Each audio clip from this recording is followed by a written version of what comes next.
Hey, LinkedIn, and welcome to Business Unusual. This is a live show where we talk about the changing nature of work. I am Susie Jackson. I'm a news editor at LinkedIn, coming to you live today to talk about the Olympics and what it is like to plan for the world's biggest event when you're not even sure it's going to happen. We're going to be talking to an official from the U.S. Olympic Committee, as well as two Paralympic athletes, about what it's been like to manage through the disruption and uncertainty of the Games being postponed by 1 year. But before we get to that, I want to check in on some of the top trending stories on LinkedIn today, July 27th. First up, Southwest Airlines is saying it will not lay off, furlough, or cut pay or benefits for employees this year. CNN reports the news after seeing a memo by Southwest CEO Gary Kelly. Around 17,000 Southwest employees have previously taken voluntary separation packages and extended time off. Southwest has said it loses about $20 million each day during this pandemic. LinkedIn member Sarah Catherine McGuire is coming to the platform to post that she was one of the employees who did take voluntary leave and hopes that it has made a difference in saving the jobs of others, reflecting back on her 6.5 years at Southwest Airlines, saying she feels incredibly grateful to have spent time there. And later this afternoon, Senate Republicans are expected to announce a new coronavirus aid package estimated at $1 trillion. The proposal will be a start for negotiations with Democrats as the supplemental employment benefits that have kept so many workers afloat are set to expire soon. We're going to be keeping an eye on that story throughout the day. For more stories like these, check out the LinkedIn News module to the right side of your newsfeed on your desktop. Or if you're on the mobile app, click into the search box and scroll down a little bit. You'll see some more great stories from our LinkedIn News colleagues there. More great stuff from the LinkedIn News team. We have a poll today. We want to know what you think is the key to an engaging virtual event. We'll be talking about a massive event a little bit later in the show. But until we get to that, tell us, do you think it's interactivity? Is it conciseness, strong production, or something else that you'd like to tell us in the comments? Let us know in the stream throughout the show today. We're going to check back in on the results at the end of the show. Speaking of those events, I want to come back to our main story. It is perhaps the biggest of all the events, the Olympics. The opening ceremonies of the 2020 Tokyo Olympic Games would have kicked off this past weekend, but instead have been pushed out by 1 year due to coronavirus.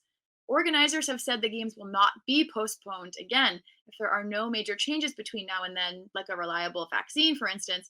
The Games will be canceled. We're going to talk today with Katie Bynum. She is the Chief Strategy and Growth Officer at the United States Olympic and Paralympic Committee, as well as have a talk with two Paralympic athletes, Roderick Sewell, who competes in swimming and cycling, and Rudy Garcia Tolson, who is also a swimmer and an Ironman triathlete. We want to see what we can take from this. Talk to me in the comments throughout the show. We have these great guests going to come share these experiences of having to manage through this uncertainty. If you're an event organizer or an attendee or just a plain old Olympic fan, what can we take from this about managing through uncertainty from this event that is such massive a scale? Are you running events that have gone virtual? Maybe you're in the planning stages for something and that you see hope to happen in person in the near future. What are your thoughts about attending in-person events? Talk to me, talk to each other. We're going to get to as many of your thoughts, questions, and comments as we can throughout the show today. With that, I want to welcome my first guest to Business Unusual. Katie Bynum is the Chief Strategy and Growth Officer at the United States Olympic and Paralympic Committee. Katie, welcome to the show. Thank you. Hi, Susie. Thanks for having me. It's great to be here. So I know that there's a lot that we still don't know and won't know about what's going to happen with the games. If will they even happen? Will there be fans in attendance? Do you quarantine athletes? All of these things are completely unknown. They're endless questions. But I want you to take us back for a moment to at the moment you learned the games would be postponed. What was it like to process that such a huge event with so many moving pieces was going to be delayed by a year? Yeah, it was a lot. I think back to that time a few months ago, and there were a few different factors. You know, the rest of the sports world in the United States and around the world were postponing events, and it seemed on its surface rather obvious and easy to say, let's postpone the Olympics too. But the scope and scale of the Olympics are so significant. There's over 200 countries that participate and takes up to 7 to 8 years at least to plan for the games. And it had never been postponed before. So while we were getting feedback from athletes to make sure that, you know, we really understood what they wanted to do, we were also trying to understand, was postponement an option? It had never been done before. So while we were trying to understand if postponement was an option before we even encouraged that of the IOC as they were hearing from everyone across the world. We also got feedback from our athletes, and while most of them were supportive of postponement, some of them faced the sad reality that they were going to have to retire and couldn't compete in the 21 games. So it wasn't an easy decision, but one that was the right decision. But it's looking back, been an interesting few months as we now think about how do you manage postponement. And that was the first step and start of many subsequent decisions that we're still dealing with, and the rest of the world, other national Olympic committees, the IOC, and Tokyo are also still dealing with. Yeah, so you're talking about the athletes being kind of some of your stakeholders. You have stakeholders on the brand side as well that we're going to get to in a moment. I want to think about the athletes for a second. We're going to be talking to Roderick and Rudy in a moment, so we'll hear directly from them. But on your end, from an organizational perspective, how do you communicate with all these folks who are in different stages of their training, of qualifying? How do you get that feedback from them? Yeah, it's a great question, and one that candidly we've been learning how to do better as we manage postponement, and we all manage this virtual environment. Fortunately, we had a lot of athletes register with us as potential athletes that would qualify for the games. So we had a long list of athletes, both Olympic and Paralympic athletes, that we had their email address. So we were able early on to email them and communicate with them directly. And then since then, we've hosted a lot of webinars. We found while email was timely and could get to all athletes, certainly having a two-way dialogue as we all face what are unique circumstances as it relates to training, mental health, and a number of different factors facing athletes. Certainly conversation has gone a long way too. So those are the two ways we've primarily, communicated with athletes, and it's something that we're continuing to learn from. One-on-one conversations.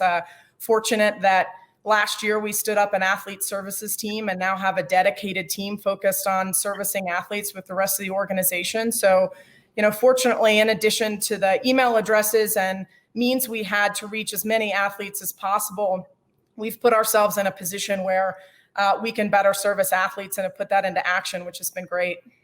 So even Olympic athletes can't escape webinars and Zoom calls during a pandemic. If your work is training, you're on the track, you're in the pool, you still have to get online to talk to people face to face. I'm glad that you are able to communicate with them. I want to say hello to a few people joining us in the stream right now. I have Bonnie from New York. Hello, welcome. Mauro from Texas, Gwen from Southern California. Welcome to the show today.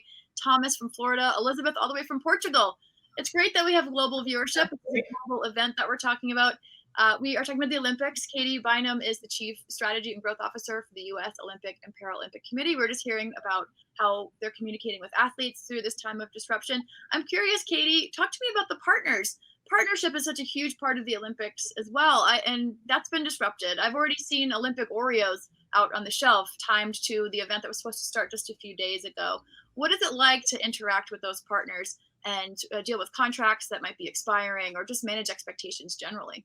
Yeah, it's a really good question, and one that, and when you think about the timing of postponement, athletes were at the peak of their training and readiness for the games, and it's certainly not comparable, but sponsors were at the same position as you think about launching campaigns and getting ready to celebrate a lot of athletes. What I'll say in working with our partners is they've been incredibly supportive of the movement. They are broadly, but particularly during this time. They've been flexible in some of the ambiguity that we've faced in not having all the answers at the same time. And they've also, several partners have stepped up in a couple of ways in extending the contracts they have with athletes another year, or donating product or resources they have. Ralph Lauren is, as of last week, donating their 1 year out capsule proceeds from that to our newly announced COVID Athlete Assistance Fund. So what I think is amazing during this time is the partners that have given so much to the Olympic and Paralympic movement on an ongoing basis have actually, even during difficult times themselves, stepped up to really support this new road to Tokyo. That's great to hear. And I'm wondering, for folks watching who might be in the position of having to plan these events and work on sponsors and partnerships like this, is there any advice you can give to them about the way you communicated with these brands, or anything that made it easier for them to step up in these new creative ways? Yeah, I mean, two things. I think frequent communication and letting them know where we are and some of the factors at play. I think silence during times like this isn't helpful. And so open communications, even if you don't have all the answers. And then two, I mean, we work with incredibly amazing brands and really smart people. And the best thing to do here is not come with the answer, but co-create and collaborate together. And so there have been a few opportunities where we've said, here's the situation that we're facing. We'd love to come up with a solution together. And to me, that's the best form of partnership and where partnership truly shines. And we've seen some great examples of that during this time. That's great that we have some shiny examples coming from this. I'm wondering, can you give us a really big shine? What do you speculate some of the lasting positive effects of this will be on future games and future planning? Yeah, I think I try and look for the silver lining in situations like this, and I think there's a few different ones as it relates to our partners. I know we've got another extra year now, and we've spent some time really rethinking and innovating. What can we do differently as it relates to activating around the games? We're forced now to think less about in-person events on the road to and more digital and virtual activation to engage with fans. And so that's going to open up some doors as it relates to sponsorship and partnership activation that is new and innovative for us. And then when you think about the games broadly, the organizing committee, the IOC, and all of the National Olympic committees have been forced to say, how can we do things differently? And particularly for hosting an event, what is a 7 to 8 year road to, and then having a year or a little bit more to make some adjustments in light of a pandemic. I think it'll encourage and require us to be a bit more nimble. But what I love about it and what is represented by the Olympic and Paralympic movement is everybody has come together. There are Olympic committees sharing best practices.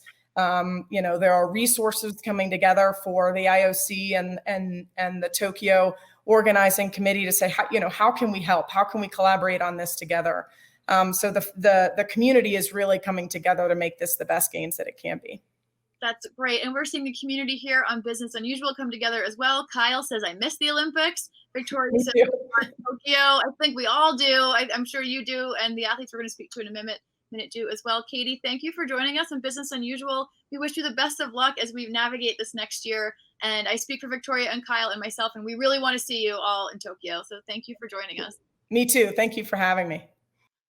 That was Katie Bynum. She is the Chief Strategy and Growth Officer for the United States Olympic and Paralympic Committee. I want to reintroduce our poll for a moment here. We are asking on LinkedIn today, what do you think the key is to an engaging virtual event? Is it interactivity? Is it conciseness, strong production component, or something else? Let us know in the comments. Choice A, B, C, D. Let us know what you're thinking as we talk about the Olympics today and trying to plan for the world's biggest event through so much uncertainty, not even sure if the Olympics are going to take place in 1 year. Certainly hoping that they are. To welcome my next two guests, I want to bring Roderick Sewell. He's a swimming and cycling athlete, and Rudy Garcia Tolson to the show. Rudy competes in swimming and is also an Ironman triathlete. Guys, welcome to the program. Thank you so much for being here. Thank you, Susie. Thank you for having us. Great. So sorry that you're training your athletes, but you're still in a Zoom call. We heard from Katie that you don't get off the hook. You still have to do these video calls. Thank you for spending some time with us. I hope you still could get out and get a good sweat on today. Rudy, I want to start with you. You've been to 4 Paralympic Games. You've won 5 medals, and I know you weren't even planning to compete in Tokyo. Can you tell us about your events and how you're hoping to compete now that you have some extra time to train?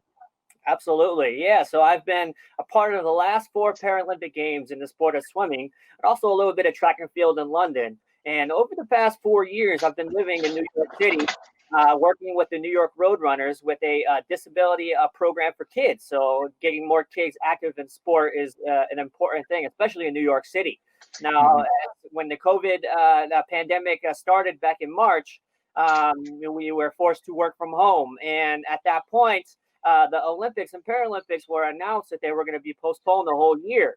And for me, I was not planning on making the 2020 Tokyo team. And so when the announcement came out that the games were going to be postponed the whole year, I got the idea of, well, you know what? I need time to prepare, and I now have the time. So I'm going to go for it. And so now I am currently in California on my way to Colorado Springs, and I will be hopefully training and hopefully make my fifth Paralympic team in Tokyo. But as a lot of my teammates are experiencing, it's not an easy thing to find training space. There's always that risk of putting yourself out there in unnecessary situations, but also more importantly for specific sports like swimming, not able to find a pool. So I've been grateful enough that I've been someone let me borrow the pool in Southern California. So I've been able to get some training in, but again, very, very challenging times for all athletes. Mhm. But you can ask any of my teammates. We experience and we know what setbacks are, and we understand how to overcome those. Regardless of the situation. So I know a lot of my Paralympic and Olympic teammates are trying to stay motivated and really keep their game face on, because 1 year will go by quick. Mhm. That's amazing that you're able to pick up an event and come back to join the games, especially as we're hearing from Katie that some athletes, the timing didn't work. It went the other way. They had to hang them up and retire or couldn't compete for other reasons. Roderick, what about you? I know that you're also training for multiple events. Talk to us about that. Yeah, so I was training for the Paralympics. I've been swimming for 12 years now. And I took a year off last year to complete the Ironman World Championships in Kona. That year, once I was finished, I went to cycling because I just kind of fell in love with the bike. Riding it and experiencing a bike like that, I never really experienced it that well. So I had been swimming so long, and my new love for the bike, I said, why not go for multiple events? So I swam the 100 breaststroke, and I started riding. And now cycling in the Paralympics is at max 21 miles, and Kona was 140, 112 on the bike. So I think mentally I have the preparation and the understanding of how to get there now. But like you said, going into this year, I was so gun ready. Like I was ready to go. Rudy was already taking this year off, and in my head, I was hitting the ground running. I had went to Colorado and I started cycling and running more. And then of course, this was in March, and everything happened with COVID. Setting aside my plans, I focused on my health and tried to reassure myself of what I have. And I think, like Rudy says, all our teammates and other athletes know that things aren't always going to be perfect. It's not always going to be 100% for you to give your best, but you need to learn to adapt and adjust to get to that point. So with that being said, it's always something every games that could stop somebody. But the real athletes, the ones who've committed, know that I'm going to represent my country. It could be a hurricane, it could be any kind of situation, and they're going to do everything they can leading up to the games to represent their country. Yeah, it's really inspiring the way you guys are just rolling with this, the way all your fellow teammates and other athletes are just figuring it out. Maybe you had to stop, but you just got to keep going, even though you're not even sure how to kind of time that training to the peak time. Rudy, talk to us about that. You mentioned some of the facilities being difficult to access. The games are supposed to be timed to meet your peak competition level. So we don't even know when that's going to be exactly now. If it's any time, it's in 1 year. But B, you said you can't find a pool. If I had a pool, I would give it to you, Rudy. But it's what do you do? How do you figure that out? How do you figure out how to train and get to that peak level when you don't even have proper access to facilities and you're not sure what the end goal even is? Absolutely. It's definitely a very challenging time. I've seen a lot of my teammates actually build their own pools in the backyard, and then they would tether themselves to a pole where they would literally swim in one place, almost like a treadmill in the pool. So my teammates and myself, we're all getting creative. And you know what? At the end of the day, whatever it takes, whatever it takes to get that workout in. Obviously, being safe is priority number one. But if you're able to find some space and figure out a way where you can do workouts indoors, workouts in backyard pool, whatever the case may be, we adapt. And as Paralympians, we know nothing but adapting.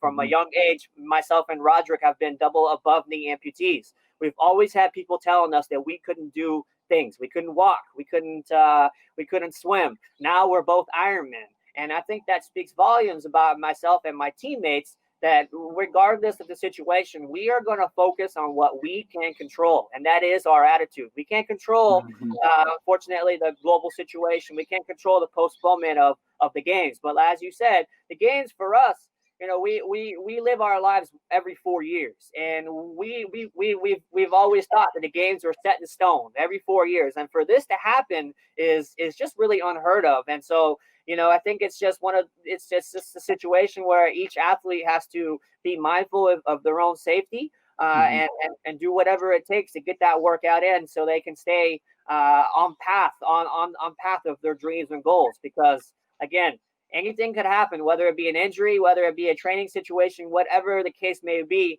You have to overcome and adapt, and I think that's what we're all doing. I love that. Overcome and adapt. And Roderick, let's go to you for this one. Keeping on that theme of the mental aspect of training, how do you manage that? How do you manage to overcome and adapt? I heard you nodding along and saying yes to what Rudy was saying. It's like you're on board. How do you keep that positive feeling when things are so uncertain? What can we learn from you? One thing I've learned is when something seems bad or tough or like such a struggle, is to change your mindset. And we always say that the true disability is a negative mindset. We've been, like Rudy said, we've been amputees since we were little. You know, I don't know anything besides prosthetics. And I've never let that stop me. I've never let that set my track for life. If anything, I've let it open doors and be something that I said, this is different about me, and I'm going to continue to live my life the way I can, best way I can, with zero limitations.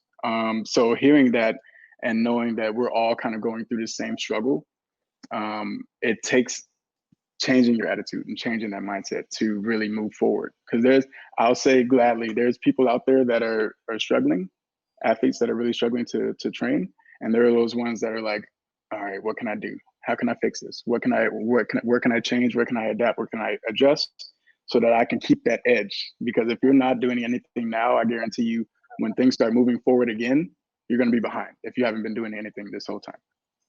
It's a great lesson in resilience and toughness and ingenuity for non-athletes and athletes alike. Thank you for sharing those words. And thank you to everyone who's joining us on Business Unusual right now. I see Ross in stream thanking you, Roderick and Rudy, for sharing the journey of becoming an Olympian.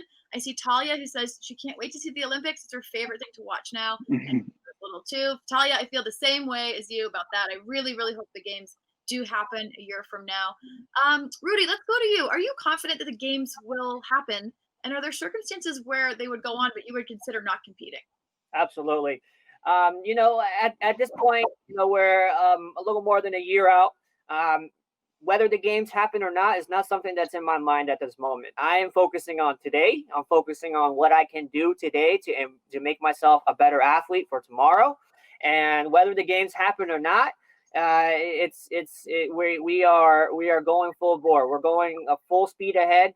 And we're obviously safety among other things is our biggest priority. But whether the games happen or not, we are still Paralympic athletes. We are still training. We still have the vision that our dreams are there. But also, more importantly, we are able to share our story, and I think we're able to hopefully impact more kids around the country who are living with a physical disability. And I don't know, a lot of people don't really talk about this, but one of the biggest challenges for kids with disabilities in today's world is staying active. And unfortunately, for a lot of kids, because of their disability, they're not able to go outside and go to the park and be in public areas. So I think one of the most important things we need to remember is also that there's a lot of kids out there who have a physical challenge who are not able to stay active. And however we can keep them active, whether it be through virtual sessions, give them workouts, whatever the case may be, I think that's also an important factor in my training, because it's not about the medals all the time. It's a little bit about also paving that way for the next generation of kids who are coming behind us, who may have never experienced staying in the house for months at a time. But I'm hoping that from them seeing our story and knowing that we're all going through tough times, but tough times don't last, but tough people do. And I think that's an important thing to remember. That's a great one to remember. Fahima in the team says it's great insight on how to change your mindset and overcome barriers. Roderick, same question to you. Is there any circumstance where you wouldn't compete in the games? Like I said before, I love my country. Like, if I could represent my country at games, I'm going to do everything I can. I'm very real when it comes to what's possible, and I understand that things are still kind of up in the air with the Olympics. But anybody who knows me knows I'm a man of optimism. I try to see that the glass is half full. Um, and when I keep that in mind and know my own struggles and what I've been through, my family's been through, I know that we can get through this and I can come out and still be ready for the Olympics. If I keep that mindset of, I'm not going to I haven't let anything hold me back this far. Why would I start now? And even though we have this huge obstacle in our way, our whole lives have been obstacle courses. Like it's nothing new. And so it's only learning and having that same attitude towards it that'll get the better benefit. It's great advice. Guys, before I say goodbye, I want to know, have you already trained today? Are you planning on training later? And what's the workout today? Rudy, let's go to you first. I'm on my way to the pool, and I will be putting 5,000 meters in the pool, usually within an hour and a half. And really just doing what I can on a daily basis. And I know really shout out to all my teammates out there who are doing what they can as well. And hopefully we'll see you in 1 year. All right, thousands of meters. Roderick, can you up that? Did you already work out? Did you work on him? What are you doing? I've been running. I run about 6-7 miles every other day, and then I ride 20 miles every other day. So I've been kind of jumping back and forth. And I'm still in New York. I live in Brooklyn. We don't have the same access to pools right now, so I'm without. But I'm finding a way. I'm definitely finding a way. And I've been doing my strength and conditioning, keeping that same endurance. And the beauty of it is knowing that all my teammates are in the same boat. I'm watching Instagrams and seeing how everybody's finding a way to adapt, and we need to in this new era. So yeah, it's nice to know that you're not alone. That's great. And we're not alone either. We've got some great comments in the stream. Peter, especially thanking you, saying that you are such powerful leaders via your examples and determination. You both shape the world we live in by your actions. And he gives you a huge all caps thank you. And I want to echo Peter's sentiment and say thank you to you as well for joining us today, for sharing your inspirational stories and your grit. I am crossing my fingers so hard that you're going to be competing. I'm going to be watching you on the TV in just a year from now in the 2020, 2021, whatever we're calling it, that point, Olympics. Thank you so much for joining us today. Thank you. Thank you for having us.